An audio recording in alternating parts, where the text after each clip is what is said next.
Y la invitación a este conversatorio,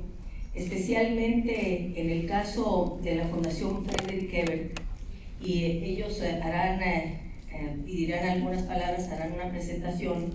tiene que ver con un compromiso de dicha fundación con los derechos laborales de las y los trabajadores. Es una de las razones por las cuales surge esta gran fundación alemana que tiene presencia en ninguna parte del planeta y también una presencia muy activa aquí en nuestro país. La Fundación Frederick Ebert, y yo diría de manera muy destacada, la red de mujeres sindicalistas, de manera muy específica, han estado trabajando a lo largo de un prolongado tiempo, durante meses, más de un año, en una revisión de la Ley Federal del Trabajo. Es fundamental subrayar que una reforma que significó un parteaguas que se ha llevado a cabo en la Ley Federal del Trabajo, significa un antes y un después en materia de derechos laborales para trabajadoras y trabajadores en nuestro país. Y es un avance formidable, porque si bien es cierto, en México la lucha por los derechos de los trabajadores y las trabajadoras es una lucha de muy largo aliento, es una lucha que está en la base y en el origen de la Revolución Mexicana. Tenemos los ejemplos de la lucha de los trabajadores en Cananea, que fue reprimida y que fue violentamente apagada. Está la lucha de trabajadores en Río Blanco, Veracruz, que significó también una parte fundamental de la expresión de la situación límite a la que se había llegado por la falta de respeto a los derechos de trabajadoras y trabajadores. Y al mismo tiempo, estas luchas, aunque fueron aplastadas, estuvieron en la simiente de lo que después fue el artículo 123 de nuestra Constitución en 1917. Un gran artículo, y la Constitución, una Constitución que puso en el centro derechos sociales, la primera en el mundo con esas características. Pero después de nuestra Constitución y del artículo 123, que garantizaba derechos de los trabajadores, de las trabajadoras, la gran reforma, la más importante reforma por el cambio de modelo que significó por la construcción de un nuevo paradigma, es la reforma que se acaba de llevar a cabo apenas recientemente, 2016-2017, 100 años después prácticamente, esta gran reforma extraordinaria. Y en este panel, quienes nos expondrán su visión, sus planteamientos, sus consideraciones, se les ha invitado para que pongan en el centro dos grandes valores, el de la libertad y la democracia sindical. Estos dos grandes valores, el de la libertad y la democracia sindical, y además lo hacen en un momento en que han cambiado distintas formas de ver el trabajo y a los trabajadores. Durante muchos años en el mundo, no solamente en México, se llegó a considerar que el tener salarios bajos, un salario mínimo que incluso era difícil que alcanzara para la canasta básica, lo que iba a generar era atracción de capitales y crecimiento económico. Esa visión ha ido cambiando. También tiene que ver con una transformación de la economía de nuestro país. Hemos pasado de ser una nación que producía sobre todo y que exportaba materias primas a ser una nación que tiene ahora una economía mucho más compleja, y la participación de los trabajadores, las trabajadoras en nuestro país se ha modificado. Hoy tenemos trabajadoras y trabajadores que incluso en nuestra región se convirtieron en trabajadores que requerían mejores condiciones laborales, mejores salarios, decisión sobre su vida sindical, sobre sus dirigentes. Yo quiero aquí reconocer que en la Comisión de Trabajo hay una gran pluralidad política y está aquí presente con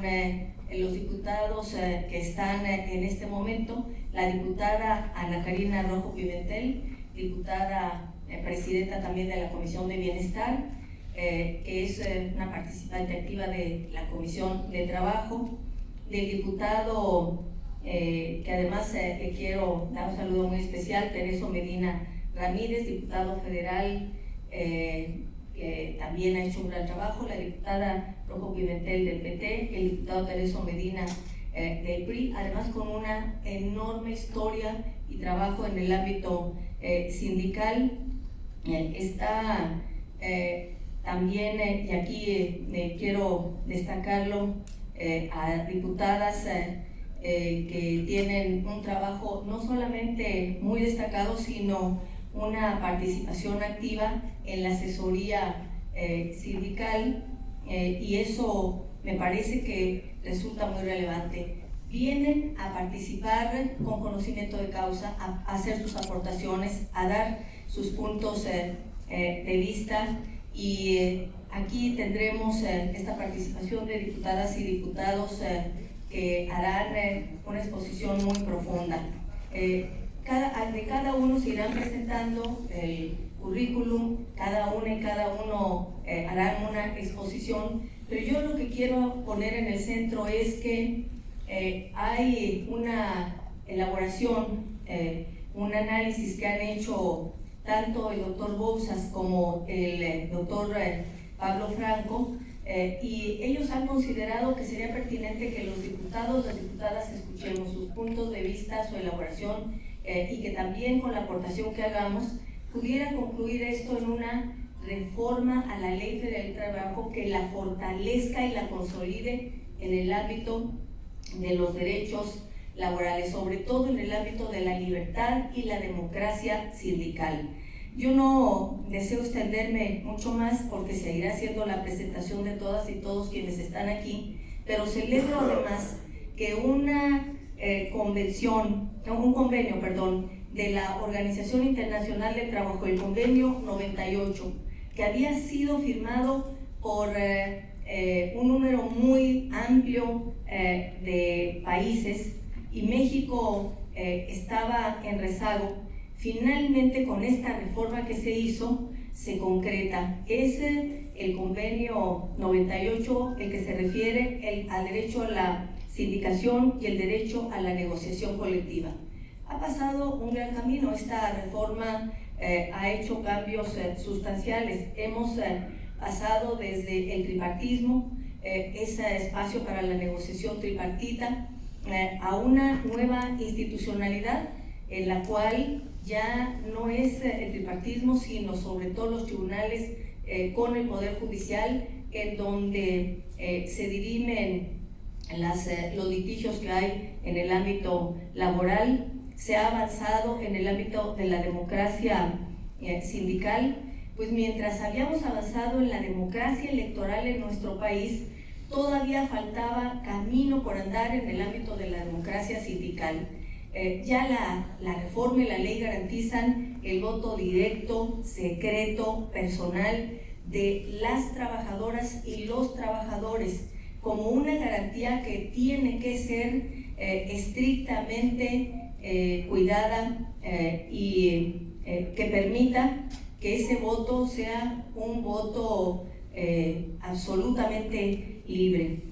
También establece con toda claridad la reforma que las empresas no deberán participar en determinar quiénes son los sindicatos ni los dirigentes sindicales. Sabemos lo que es el sindicalismo blanco y lo hemos vivido en nuestro país, y la ley lo que establece ahora es que deberán proporcionar el apoyo logístico, pero con absoluta neutralidad y sin ningún tipo de intervención, tampoco del Ejecutivo. Es decir, se han generado condiciones con la reforma laboral que se ha llevado a cabo en nuestro país para la democracia sindical. También la libertad sindical, que tiene que ver con algo que puede resultar y que seguirá siendo asunto de debate, respecto de el derecho de un trabajador o una trabajadora a decidir si forma parte o no de un sindicato, si le descuentan la cuota o no. Y digo que forma parte del debate porque, como bien lo han dicho los expertos, es muy importante que los trabajadores y las trabajadoras tengan instrumentos de defensa de sus derechos, instrumentos de lucha. Y fortalecer a los sindicatos resulta hoy sustancial, es más importante que nunca, sobre todo en un mundo laboral tan complejo, con los retos que estamos viviendo en este momento de transformación del mundo por las tecnologías, con los efectos que hemos vivido por la pandemia, con los retos que, cuando digo las tecnologías, se nos presentan en varias partes del mundo, pero en México también, en ocasiones con la tecnología desplazando a los trabajadores o haciendo que no se respeten las jornadas laborales, por ejemplo, en el trabajo a distancia, en casa. Entonces, los sindicatos son instrumentos de defensa de los derechos sustanciales y cómo hacer el equilibrio entre el derecho de un trabajador o trabajadora a decidir si da o no su cuota sindical y que no la descuente el patrón automáticamente, y al mismo tiempo generar las condiciones para que los trabajadores y las trabajadoras mantengan sus instrumentos de lucha. Lo podríamos parafrasear y decir tal vez que los sindicatos son lo que los partidos a la democracia. Los partidos permiten la participación política y la defensa de una visión y una concepción de país. Los sindicatos son la organización de las trabajadoras y los trabajadores y permiten la defensa de sus derechos. Otro ámbito que resulta muy importante para subrayar en esta reforma, se establece que deberán hacerse modificaciones en los estatutos de los sindicatos de tal manera que se garantice la presencia proporcional de mujeres, de trabajadoras en los espacios de dirección. Creo que aquí tenemos mucho que aportar. Yo terminaría señalando que con la presencia de diputadas y diputados que están aquí, la diputada Terrazas, que cuando yo decía que quienes tienen una gran experiencia desde el ámbito de la defensa de los derechos, la diputada Terrazas tiene experiencia, la diputada Elvia Yolanda desde otro ámbito que es el de los derechos de los trabajadores migrantes. Entonces este puede ser un panel, un primer paso, un primer momento para que podamos avanzar en hacer una reflexión sobre los avances en esta gran reforma en materia laboral que se ha dado en nuestro país y que está implementándose ya, ver en qué ámbitos ha sido positivo, en dónde falta por avanzar y qué reformas podrían consolidar los derechos plenos de las trabajadoras y de los trabajadores en nuestro país. Finalmente, el mundo descansa sobre los hombros de las personas trabajadoras. Sin su participación, sin el valor que generan, sin la transformación que llevan a cabo con su trabajo, la vida no sería posible hoy, ni podríamos pensar en un futuro mejor y distinto sin esa aportación. Pero tiene que ser con libertad y con democracia en el ámbito laboral. Muchas gracias.